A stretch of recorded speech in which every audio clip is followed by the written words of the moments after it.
Very cool. Yeah. 1, 2, 3.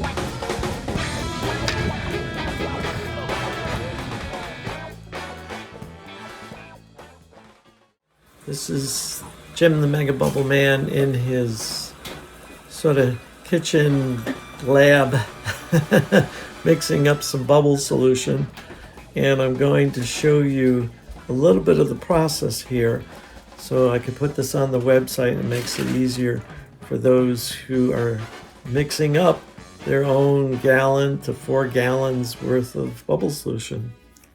The baking soda that gets put in, 3/4 of a tablespoon.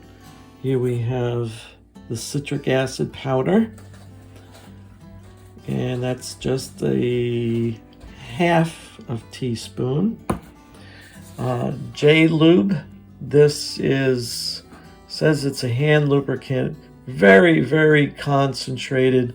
Bubble artists use this, and sometimes they use this as opposed to guar gum. And the Ultra Dawn, I get the 70 fluid ounce. That's about $10. They also have them on the shelf 75 ounce, but it's a whole lot more expensive, and this is the best deal right here. Here we have the guar gum powder, and I get this 4-pound bag. You could find it in the grocery store for smaller. I usually get this online. So what I have here, I got 1, 2, 3, 4, 5, 6, 7, 8, 9, 10, 11, 12 mixes that I'm in the process. These were already mixed, and I'll show you how. This is what we call a gooey mix. So this is what gets mixed with the 4 to 5 gallons of water. All right, so here we have the blue is the Ultra Joy, Ultra Dawn, and there's 3/4 of a cup in here, and there's all the other powders. So when you mix it, I like the flexibleness of the tablespoon here, and I'll show you why. Because when I mix, it helps me grab the solution on the bottom, and when I do that, it helps draw it all out instead of just starting to stir it. When you go like this, and because then you're pulling up everything in there, and so I'm stirring it. It's got that really pastel blue color.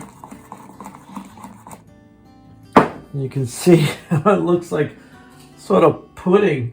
And then I'll take another teaspoon measure here, and I'll scrape it off like that. So sometimes you'll still find some of the powder that's on the top.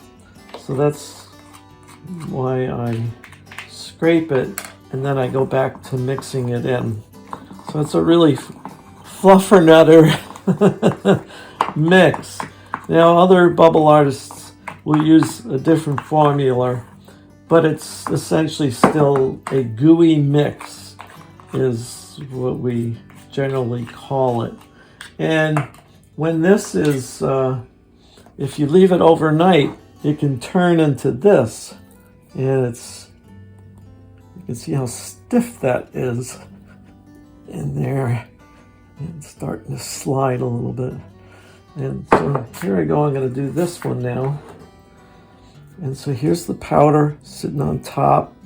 I put the powders in first, then I put in the Dawn. So I'm using obviously just the mug, and I'm drawing out all the powders from all the different sides. So you can see how they're not mixed there, but as I just stir, it's making that color, that beautiful pastel blue. Thump, thump, thump, thump. Whoop, and I'm scooping again around the bottom edges.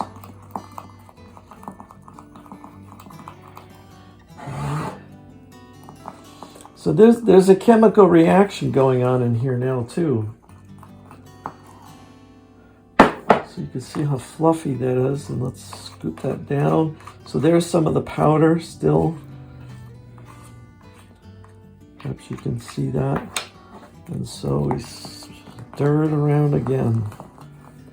And it's got a really nice consistency. When I put this in the 4 to 5 gallon bucket, I'm just scooping it out with my hand. All right, so let's do this one now. So we can see in there the different powders. And when I put the powders in, I just do a very little brief stir.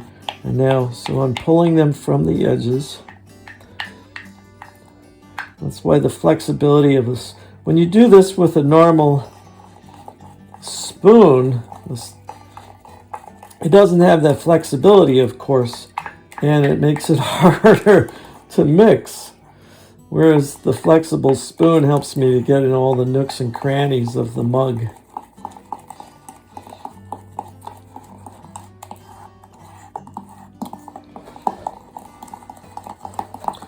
So you can hear it little by little getting more viscous. The viscosity is increasing. Okay, so you might see little clumps there. They're really not an issue in the bubble solution, as long as they're not all over the place. So I'm going to put that back in. And when you're measuring out the different powders, of course, when you go 3/4 of a tablespoon, you don't have to have an exact.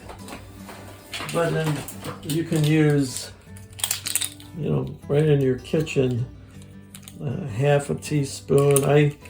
One of them I'm using, I think, just 1/4 of a teaspoon, and but that's all in the directions there.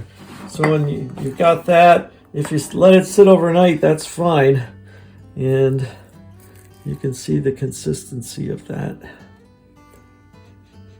Yeah, it's just a soapy smell. And so when you put this in the pool, depending upon what color pool you have, it might look blue, it might look green, it might look yellow. And so thanks for watching that.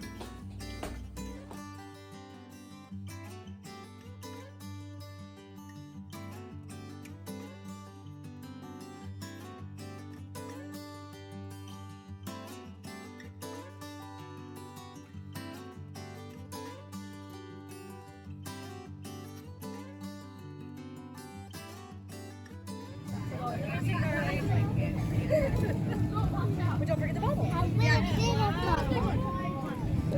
The bigger one.